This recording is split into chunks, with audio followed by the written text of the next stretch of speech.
학술 심포지엄의 세 번째 발표는 함양관광장 활성화를 위한 진시황 불로초 이야기. 그 기회는 함양서북회의자 앵남문화관광 해설사님께서 발표해 주시겠습니다. 안녕하십니까. 국내 서북회 활동을 가장 왕성하고 활발하게 하는 곳이 남해 서북회인데요.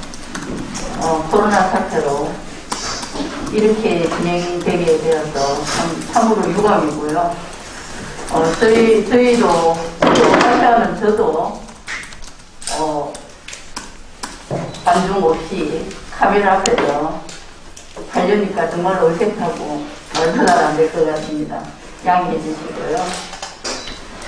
저는 함양에 활동하고 있는 문화관광 해설사이면서 함양 서북회 회원으로 현재 감사직을 맡고 있는 구혜령입니다.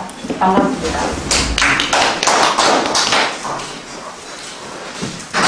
함양 관광자원 활용화를 위한 진시황 불로초 이야기 두 번째 이야기를 시작하겠습니다. 차례는 시작하는 말을 잠깐 말씀드리고 이번에 추가 조사된 함양 관련 문헌을 이야기드리고 그 다음에 좀 부수적으로 함양산 양산의 우수성에 대한 이야기와 2021년도 함양 산성 항로와 엑스포 행사가 있습니다. 그래서 공고를 좀 할 겸 대략 말씀드리고 그 다음에는 진시황의 불로초 관광 콘텐츠 활용에 대한 이야기와 그리고 맺겠습니다. 카메라 앞에 굉장히 어색하고요. 시간도 좀 간략하게 해야 될 것 같아서 시작하는 말에서는 제가 지난 2018년도에 남해 서북회 학술 심포지엄에서 발표한 이야기가 있었습니다. 그래서 시작하는 말에서 그것을 간단하게 정리하려고 했는데요.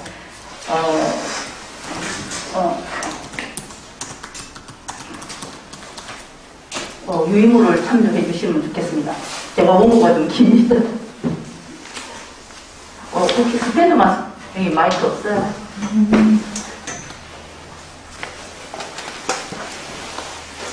제가 병원에 입원했다가요. 갑자기 나와가지고 사실 앞이 잘 안 보이더라고.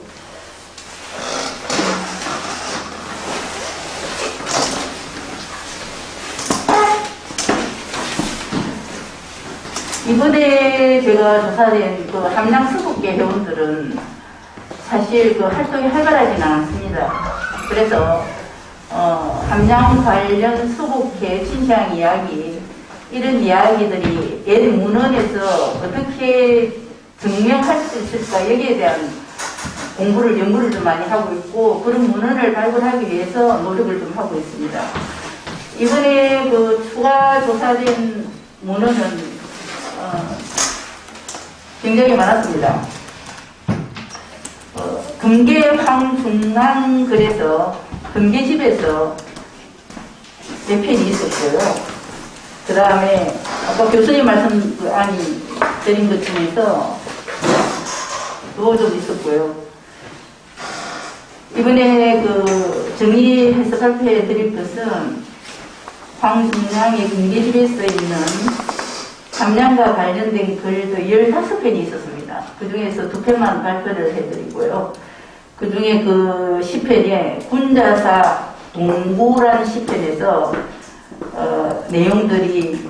인용된 내용들이 뭐냐 하면은 옥동에서 약속해는 노인을 만날 듯 하는 이런 내용이 있고요.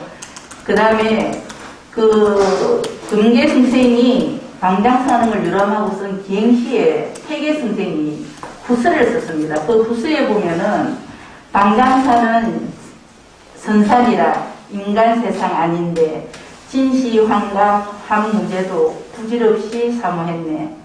단약 먹여 배나할 인연이 아니라면 어떻게 날아올라 신선세계에 들어가리 등 이런 것들이 인용되어 있었습니다. 아마 금계 선생이 왜 함양에 대한 이런 글들이 많은가 하고 금계 선생이 함양에 대해서 제가 조사를 좀 해봤습니다. 그랬더니 지방의 군무를 감찰하기 위하여 파견하는 경상도 강군 의사를 지냈습니다. 그리고 임금이 비밀리에 민정 파악을 위해서 파견하는 수생 의사직을 지냈습니다. 그래서 아마 또 거기다가 함량의 출신인 덕계 오근 선생하고 굉장한 그 성주 목사라 있을 때 친분 관계가 있었습니다. 오근 선생이 성주 한교에 훈도가 있었습니다. 그래서 아마 그런 인간관계들 때문에 서부 경남뿐만 아니라 함량에 관한 글들이 수편씩 있었던 것으로 추정이 됩니다. 여러 문헌 중에서도 전번 발표 2018년에 발표했던 문제 중에서 삼송 임승생의 와류강산이라는 글을 제가 발표한 적이 있습니다. 그 와류강산 중에 그냥 그때는 인용된 글만 발표를 했습니다. 뭐냐 하면 중대를 다 본 후에 상대를 살펴보니 백척절벽 성면상에 서시 과차한 제명, 이 글만 그때 발표했는데 제가 이번에 이제 그 원고를 준비하면서 중대는 어디고 상대는 어디고 백척절벽은 어디이며 그 성명상에 분명히 서시 과차한 제명이 있다라고 했는데 함량서부께서 암암리에 좀 찾기도 했습니다. 그래서 미처 전번 발표에서 접근하지 못했던 성명상에 서시 과차한 제명이 있는 백척절벽이 어디일까? 그걸 이번에 좀 조사를 좀 해봤습니다. 여기서 중대는 현재 새석 평전을 말한다고 합니다. 그리고 상대는 영신봉을 말한다고 합니다. 지리상 이야기입니다. 그 다음 상대인 영신봉 근처에 지금은 폐사지가 되었지만 영신사라는 사찰이 있었습니다. 그 주변에서 지리산, 그 영신사 주변에 있는 지리산에서 백척절벽이 되는 절벽은 현재로 볼 때는 장불대라고 합니다. 그래서 그것을 조사하면서 아마 장불대에 그런 그 서시 사한 제명이 발견할 수 있지 않을까 하고 함량서북에서 그 산에 저는 못 따라갔습니다. 근데 그 산에 많이 여러 올라왔는데 그게 여기가 지금 우리 그 함량서북에서 찍은 장불대 사진이고요. 여기는 자고대라는 곳입니다. 현재 있는 위치입니다. 지리산에 자고대라는 곳이고 조금 더 접근해서 찍은 사진이 여기가 장불대입니다. 현재 지리산 장불대입니다. 그래서 이 장불대에 서시 감찰한 재능이 있을 듯 하지 않습니까? 그리고 이 장불대 근처에는 아까 말씀대로 이미 폐사지가 되긴 했지만 영신사라는 사찰이 있었습니다. 그래서 아마 사람들이 접근하기가 좋았던 것으로 영신사 폐사지입니다. 제가 이걸 보여드리기 위해서 냉전도 폐사지고요. 혹시 필요하면 제가 첨부를 못한 사진이 있기는 있습니다.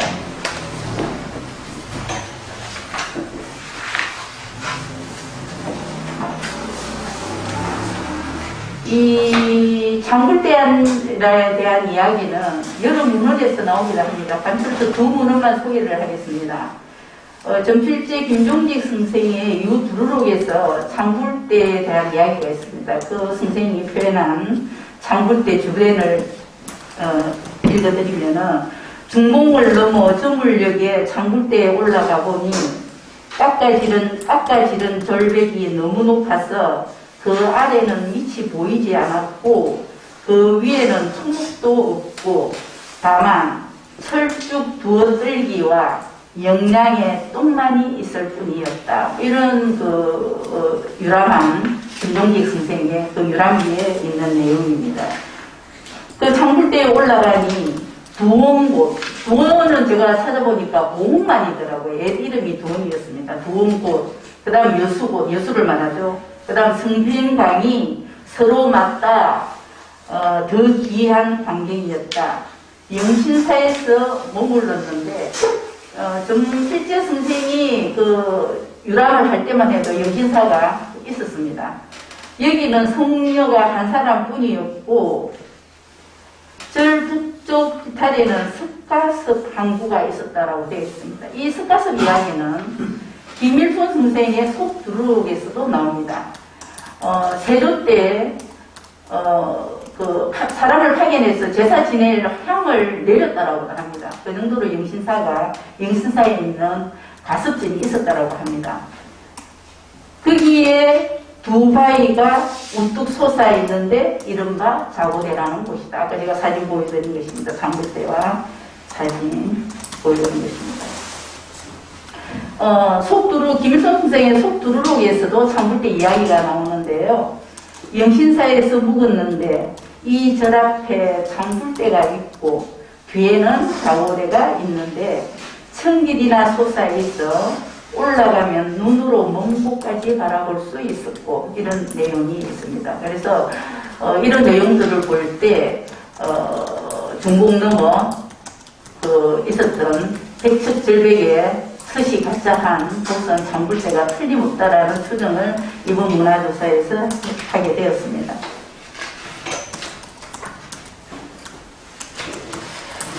황종양 금계 선생님도 그 장불대에 대한 이야기 시가 따로 좀 있더라고요. 대적할 길 없는 천왕궁은 우리나라에서 가장 빼어난 곳. 바위 앞 천길의 절벽은 수묵화를 새로 그린 듯하고 남겨진 똥은 영양의 것이 분명하고 아까 남겨진 똥 아시죠? 전필재 선생님이 표현했던 아마 지리산을 유람하기 전에 전필재 선생의 유두루록을 아마 읽었던 것 같습니다. 그래서 그 장불대에 대한 표현이 남겨진 똥은 영양의 것이 분명하다고 전필재 선생님이 표현한 것을 인용하였습니다. 장불대 백척절벽에서 서불 관련 학석이 틀림없이 있을 듯도 합니다. 우리 교수님 말씀을 빌리면 스토리텔링 하는 것이 제일 중요할 것 같고 서불 각사라는 학석을 찾지 못한다 손 쳐도 스토리텔링을 하면은 함양에 지리산에 아마 서불이 왔을 것이라는 이야기가 완성되지 않을까 이런 생각을 해봅니다. 아직까지 흔적을 찾지 못한 아쉬움은 있기는 있지만 좀 단락하게 말씀드렸고요. 그 다음에 함양 산양산의 후성에 대한 이야기를 좀 해보겠습니다. 이상 이번에 추가 조사된 문헌에서 조합해보면은 지리산이 삼신산의 하나인 방장산인 것은 틀림없는 것이고 방장산은 산약초가 지천인 산이다. 특히 방장산 북쪽은 온통 함양 땅이라는 이야기가 있고요. 그 다음 불루초라 일컬어지는 산삼, 천삼, 인삼, 당귀, 영지버섯, 광정, 동령, 가시오가피 같은 경우에는 함양 두성리가 보호구역으로 지금 지정되어 있습니다. 그 다음 만병소, 함양민요제 2018년에 제가 발표했던 내용 중에서 만병소라는 함양민요가 있습니다. 이런 약용식물이 가장 많이 자생하는 곳이 바로 함양 땅임을 나타낸 기록들을 확인할 수 있었습니다. 이번 문헌에서. 국립공원 1호로 지정되어 있는 지리산은 우리나라의 게르마늄 분포도가 집중되어 있는 땅입니다. 면적이 78%가 산지인 함양은 전체 면적의 게르마늄 토양이 분포된 전국의 유일한 땅입니다. 해발 1000m 이상에서 15개 정도가 됩니다. 함양에. 부유토가 많아서 최고의 산양산 생육 조건을 갖춘 땅이 바로 함양 땅입니다. 그래서 함양 땅에서 나는 산양산이 굉장히 질이 좋겠죠. 산양산을 재배하는 하시는 분들의 이야기를 따르면은 산양산 삼은 꽃이나 열매나 밖에 볼 수가 없답니다. 그런데 산양삼의 사계를 볼 수 있는 곳이 유일하게 함양 땅이라고 합니다. 제가 말이 좀 들어보시죠. 봄, 여름, 가을, 겨울 산양삼 나무를 이렇게 단풍든 산양삼을 볼 수 있는 곳이 유일하게 함양 땅이라고 합니다. 그만큼 함양에 있는 산양삼의品질이 우수하다는 것을 말씀드렸고요. 그 관리를 어떻게 하고 있는가 이런 것은 유인물을 참조해 주시기 바랍니다. 재배 농가의 말씀을 빌리자면 6년까지 가기가 굉장히 힘든데요. 그런데 6년을 넘어서 10년근이 되면 절로 자란다고 합니다. 제가 지인 중에 재배하고 있는 분이 10년근에 50cm가 넘는 상냥삼을 캐고 황홀경에 빠졌다고 합니다. 그 정도로 좀 질이 좋은 것이 함량이라고 말씀드리고요. 산삼은 보통 자기를 보호하기 위해서 한 4,000여 가지의 방어물질을 내놓는다고 합니다. 이 방어물질이 많을수록 약성이 올라가고, 그리고 오래될수록 당연히 약성이 올라가고, 방어물질이 많아지면 한계가 굉장히 짙다고 합니다. 그래서 그 한계가 짙을수록 약성과 비례한다고 합니다. 2021년도 함양산삼 한가 엑스포에 대해서는 제가 유인물을 좀 참조해 주시기 바랍니다. 원래 올해에 진행되기로 했는데 창궐하는 이 코로나 때문에 1년 연기가 되어서 2021년도 9월부터 한 달간 진행될 것으로 봅니다.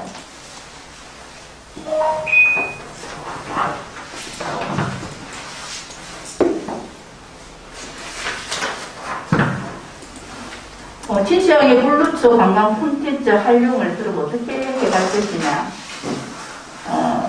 고려산삼의 원산지라고 할 수 있는 곳이 함양입니다. 그런 문헌들은 많이 있고요.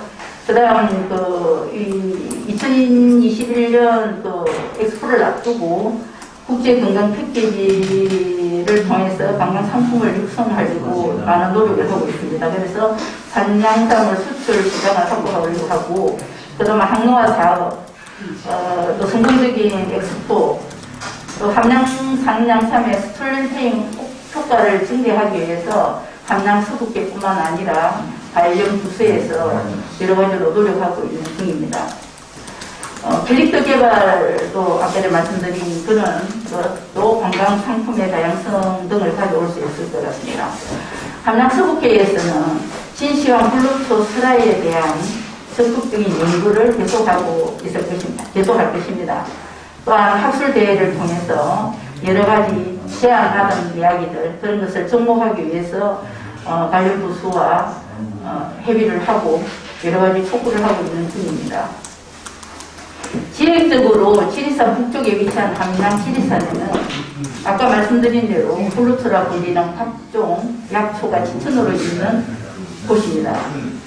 함양군은 전체 면적의 70%가 산지입니다.